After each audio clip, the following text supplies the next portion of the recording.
மரியான் தனுஷ் நடிப்புல பரத் பாலாவோட இயக்கத்துல ஏஆர் ரஹ்மானோட இசையமைப்புல வெளிவந்திருக்கிற படம். இந்த படத்தோட விமர்சனத்தை தான் நாம இப்ப பார்க்க போறோம்.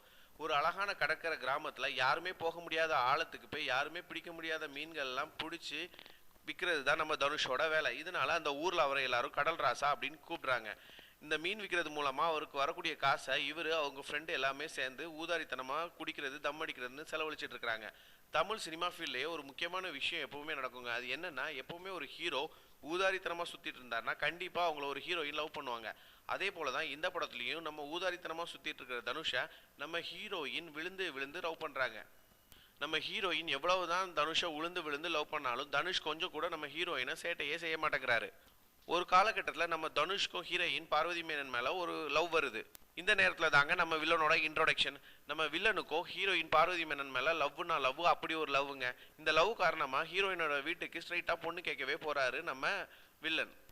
ஏன் ஆளையாடா பொண்ணு கேட்க வந்த அப்படின்னு கோவப்பட்ட தனுஷ் நம்ம வில்லனை ரோட்ல போட்டு அடிக்கிறாரு. இதனால ரொம்ப கோவப்பட்ட வில்லன் பொண்ணோட அண்ணன் கிட்ட போய் என்கிட்ட வாங்கின கடன் காசு எல்லாம் திருப்பி தாடா அப்படின்னு சொல்லி மிரட்டுறாரு. அப்படி மிரட்டுறது மட்டும் இல்லாம நீ மட்டும் எனக்கு காசை திருப்பி தரலன்னா கண்டிப்பா உன்னை கொன்னுருவேன்னு கூட மிரட்டுறாரு. இதனால வருத்தப்பட்டு இருக்கிற அவங்க ஃபேமிலிக்கு தனுஷ் என்ன பண்றாரு அப்படின்னா, நான் 2 வருஷம் கான்ட்ராக்ட் போட்டு சூடான் போறேன் அப்படின்னு சொல்லிட்டு அதுல வரக்கூடிய காசு எல்லாம் அந்த கடன் அடைக்கிறதுக்காக கொடுக்குறாரு.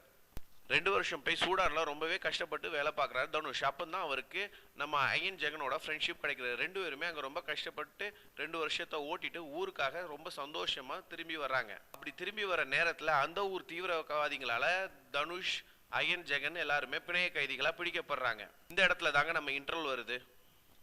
தீவிரவாதிங்க தனுஷ் என்ன பண்ணாங்க, தனுஷ் பார்வதி மேனன் லவ் சேர்ந்துச்சா, உள்ளூர் வில்லன் பார்வதி மேனனை என்ன பண்ணாங்க அப்படிங்கிறதெல்லாம் தெரிஞ்சுக்கிறதுக்காக நீங்க கண்டிப்பா தியேட்டர் போய் பார்த்து தான் ஆகணும். இப்போ இந்த படத்தோட பிளஸ் மைனஸ் எல்லாத்தையும் பார்க்கலாம். படத்தோட பிளஸ்னா இந்த படத்துல ஒர்க் பண்ண எல்லா டெக்னீஷியனும் காஸ்ட் க்ரூஸ் எல்லாருமே பிளஸ் தாங்க. ஓப்பனிங் சீன்ல இருந்து கடைசி சீன் வர தனுஷ் மரியான்கிற கேரக்டராகவே வாழ்ந்திருக்காருன்னு தான் சொல்லணும். அவர் லவ்வை வெறுக்கிற சீன் ஆகட்டும், அந்த லவ்வை ஒத்துக்கிறதாகட்டும், அவங்க 2 பேரும் பண்ற லவ் சீக்வன்ஸ் ஆகட்டும், எல்லாமே அவ்வளவு அருமையா நடிச்சிருக்கிறாரு. மரண பயம்னா இப்படிதான் இருக்கும் அப்படிங்கிறத நம்ம கண் முன்னாடி காட்டுறாரு நம்ம தனுஷ். பூ படத்துக்கு அப்புறம் நம்ம ஹீரோயின் பார்வதி மேனனுக்கு அப்படி ஒரு கேரக்டர் கொடுத்துருக்காருங்க. அந்த பொண்ணும் அந்த கேரக்டரை உணர்ந்து அந்த அளவுக்கு நடிச்சிருக்குது. ஒவ்வொரு சீன்லையும் தனுஷ் கையால் அடி வாங்கும் போது அது காணிக்கிற கோபமும் சோகமும் அவ்வளவு யதார்த்தமா இருக்கு. தனுஷ் தீவிரவாதி கிட்ட மாட்டிட்டாரு அப்படின்னு தெரிஞ்சு இவங்க இங்க படிக்கப்படுற துடிப்பு ஒவ்வொன்றும் பார்க்கறதுக்கு அவ்வளோ ஒரு யதார்த்தமா இருக்குங்க. படத்தோட இன்னொரு பெரிய ஹீரோ அப்படின்னு யாரை பார்த்தீங்கன்னா நீங்க ஏஆர் ரஹ்மானை தான் சொல்லணும். அவரோட பேர் டைட்டில் வந்த உடனே கிளாப்ஸ் அடங்குறதுக்கு அவ்வளவு நேரம் ஆகுதுங்க. அதே மாதிரி அவர் கடைசி கிளைமேக்ஸ்ல வர பாட்டான நெஞ்சே எழு அப்படிங்கிற சாங்கை கேட்ட உடனே கைத்தட்டல் அடங்குறதுக்கு கிட்டத்தட்ட ஒரு 10 நிமிஷமோது ஆகுது. ஒவ்வொரு சீனையும் ரசிச்சு ரசிச்சு இசையமைச்சிருக்கிறாரு நம்ம ஏஆர் ரஹ்மான். அடுத்தது பார்த்தீங்கன்னா பரத் பாலா ஒரு டைரக்டரா அவர் என்னென்ன பண்ணணுமோ, எப்படி எப்படி ஒவ்வொருத்தையும் நடிப்பு வாங்கணுமோ, எப்படி ஏஆர் ரஹ்மான் மியூசிக் வாங்கணுமோ, இப்படி அவ்வளவு வேலையில நம்ம பரத் பாலா ஜெயிச்சிருக்கிறாருன்னு தான் சொல்லணும். அடுத்ததான் நம்ம ஃபாரின்ல இருந்து வந்த கேமராமேன் சொல்லலாம். கேமராமேன் ஒவ்வொரு சீன் கடல் ஆழத்துல இருந்து எடுத்த ஷாட் ஆகட்டும், தீவிரவாதிங்க நம்ம தனுஷப்படுத்துற சித்திரவதை அந்த ஏரியாவாகட்டும், அவ்வளவு அழகா நம்மளும் அந்த இடத்துலயே இருக்கிற மாதிரி காணிச்சிருக்கிறாரு நம்ம கேமராமேன். என்னடா எல்லாமே பிளஸ்ஸா போயிட்டு இருக்கேன், இப்போ மைனஸே இல்லையான்னு கேட்டா கண்டிப்பா இருக்குங்க. அதுவும் நம்ம இயக்குனர் பரத் பாலாவை மட்டுமே சேரும். அவர் என்ன பண்ணியிருக்கிறாரு அப்படின்னா, இவ்வளோ அழகா ஒரு படத்தை தந்துட்டு அந்த படத்தோட ஸ்க்ரீன் பிளேயை அந்த அளவுக்கு அமைக்கலன்னு தான் சொல்லணும். அவ்வளோத்துக்கு படத்தை ஒரு லெங்க்தியாக செகண்ட் ஹாஃப் எல்லாம் கொண்டு போயிருக்காண்டா அப்படிங்கிறத எல்லாரோட கருத்தும். தனுஷ் நடக்கிற சீனையே திரும்ப திரும்ப பார்க்கறது மக்கள் எல்லாத்துக்கும் சலிப்பை தான் ஏற்படுத்துது அப்படின்னு சொல்லலாம்.